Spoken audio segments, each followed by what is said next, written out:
Welcome to CWS Christian Writing and Speaking. I'm your host, Jackie Wilson. And today's guest says that she helps people find hope and healing after devastating loss. She is the author of Victorious Heart, which details her handling of grief over the loss of her 17-year-old daughter. It also provides insightful advice for those seeking to support and help those who grieve. She also has a blog, and through her blog, Wild Victorious Heart, and her book, and speaking, she acts as a grief mentor to others in need. Let's welcome to the CWS stage, Miss Kim Peacock. Welcome, Kim. Well, thank you so much, Jackie. Thank you so much for having me. Yeah, I'm excited because, you know, nobody is excited about loss per se, but what I'm excited about is the fact that you are helping people find hope and to deal with their grief in a way that is positive and productive. So many people don't know what to do after it happens, but you have found a way and you have used that pain and turned it into a greater purpose. And so we want the audience to hear your story. Can you share your story? I would be honored to. I was raised a Christian. My family, we went to church. I thought growing up that if I did all the good little Christian things, that nothing bad would happen to me. Mm. I mean, I knew I would have bumps in the road, but I really had a false theology of if I did my part, God would do his part, and we would all, everything would be um, fine. And, I would go through my little tribulations. But our family, my husband and I had been married before previously to other people, and we came to our marriage with each a daughter. And so Nicole and Lisa, when we got married, we were an instant little family. Then we had a daughter together, and then we adopted a son from Russia at that time. And so I thought, oh, this is it. I did what I was supposed to do. And I didn't think I was great, but I just thought if I just did what I was supposed to do, everything would go fine. And that that theology was challenged in 1998 when we were on a family vacation, and our oldest daughter, Nicole, um, we were riding off-roaders in Pismo Beach, California, and we looked up in time to see her go off a steep cliff, and Oh my she landed gosh. at the bottom.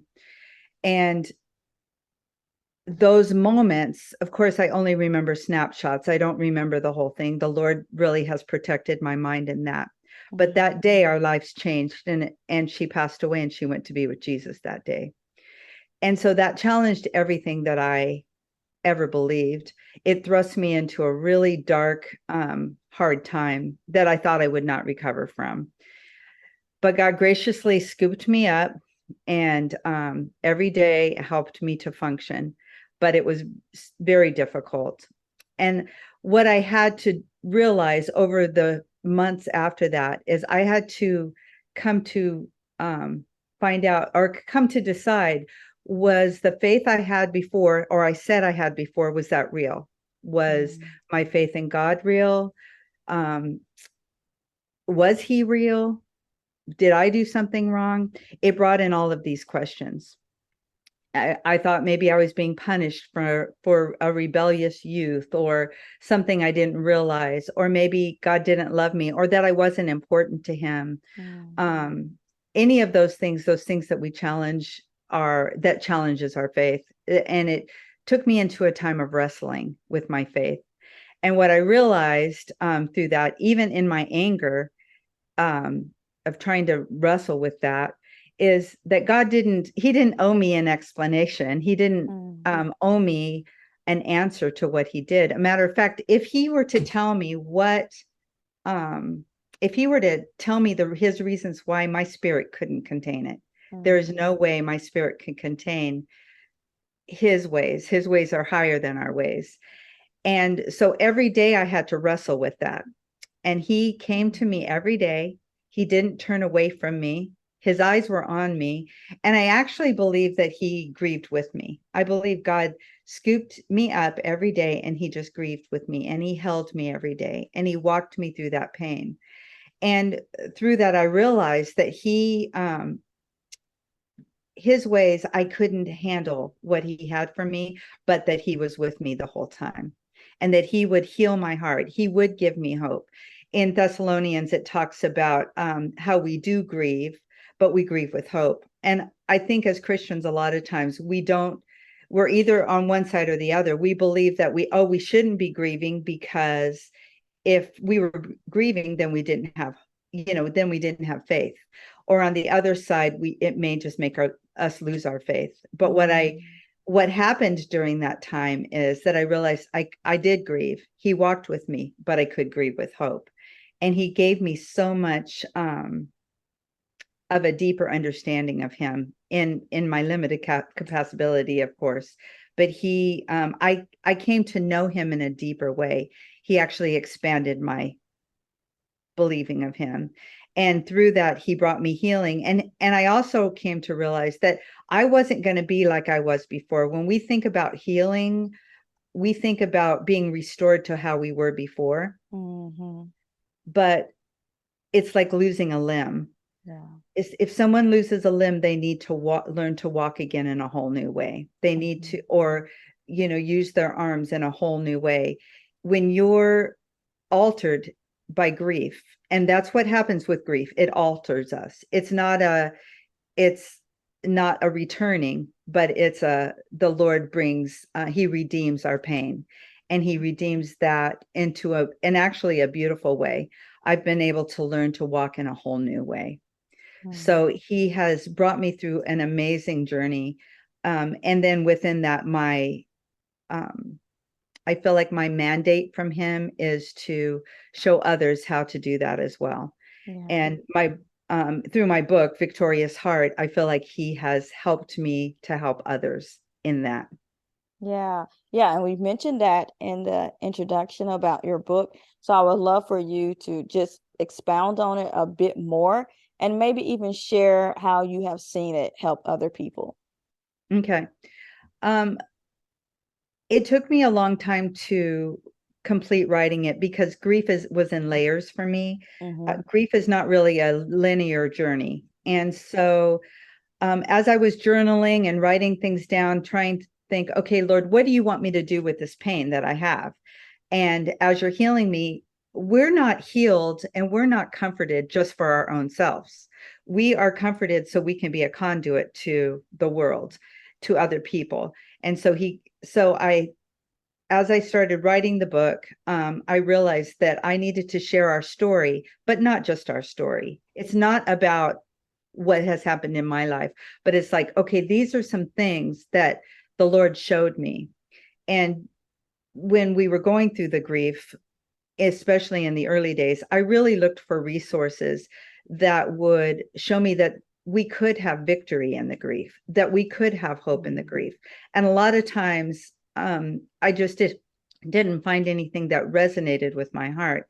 So I wanted this book to be that. So it goes through some of the different stages that I went through, and they're not the typical stages of grief as, like I said, not a linear journey, but just even how to kind of navigate the service, planning for the service. Also navigating how once everybody else goes back to work and goes back to life, and I'm still left in that grieving place, how do I function? What are some things that help me?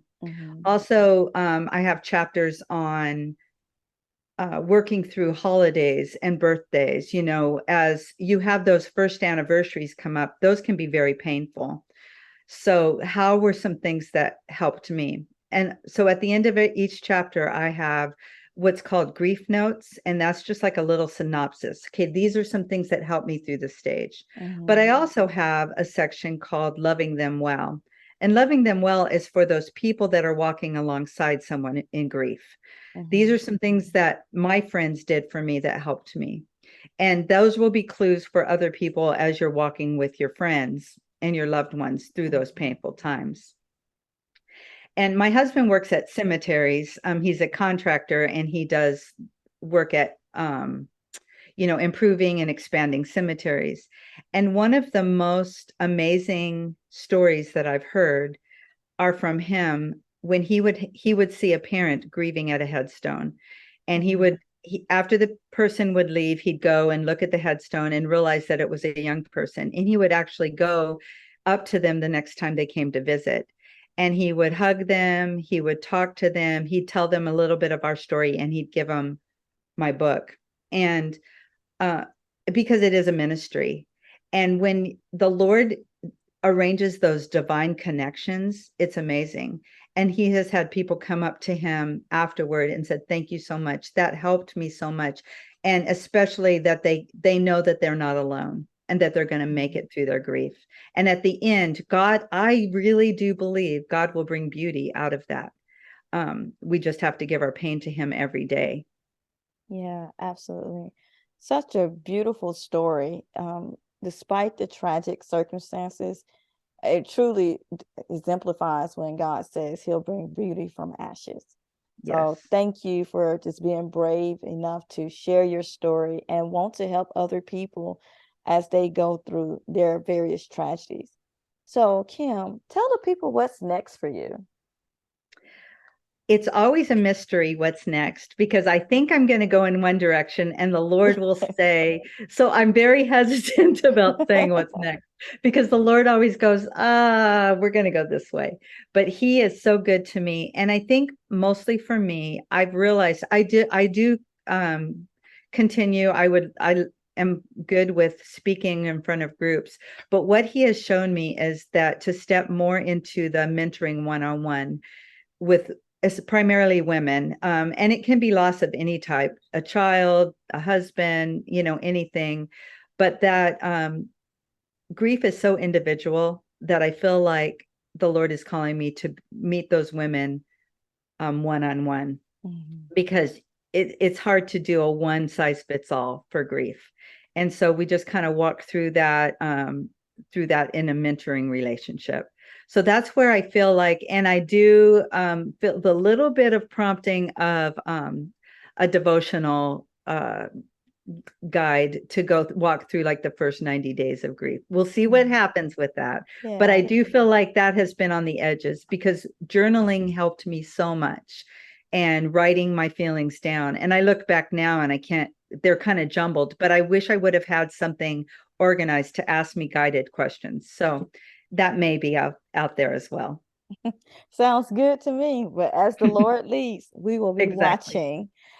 Tell people how they can connect with you.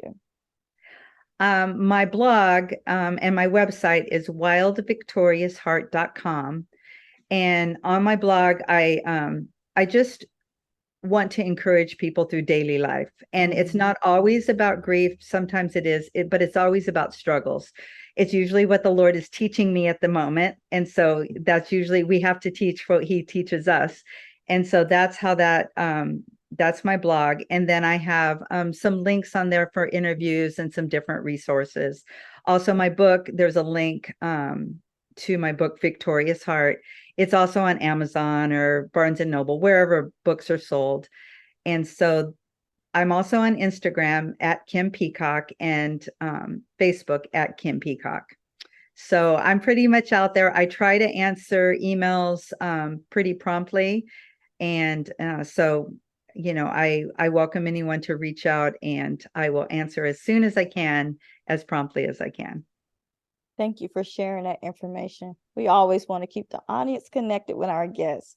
Now, as we wrap up your interview, I would love for you to give the audience a final word.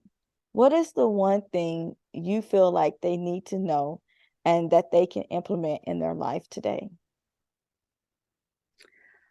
I would like to tell people that they will make it through this grief.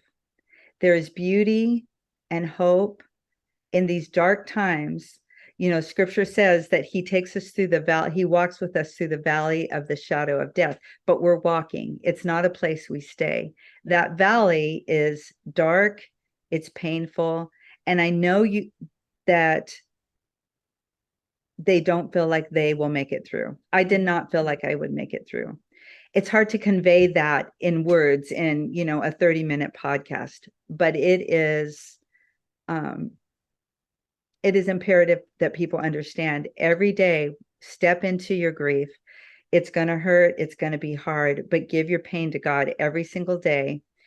He will send people around you to support you, but to do it every day, you're not alone and you will make it through. Thank you for sharing that word. CWS audience, you have heard her. The one thing that stood out to me is this: give your pain to God every day and let Him walk with you through this. It is not a place for you to stay, but it is a place for you to go through. And just like Kim did, you'll come out on the other side and you will know that you have experienced the hope and the new life that God is creating for you. And it's not in vain. There is a greater purpose to all that you have gone through. Thank you so much for listening to today's episode. And until next time, beautiful people, God bless.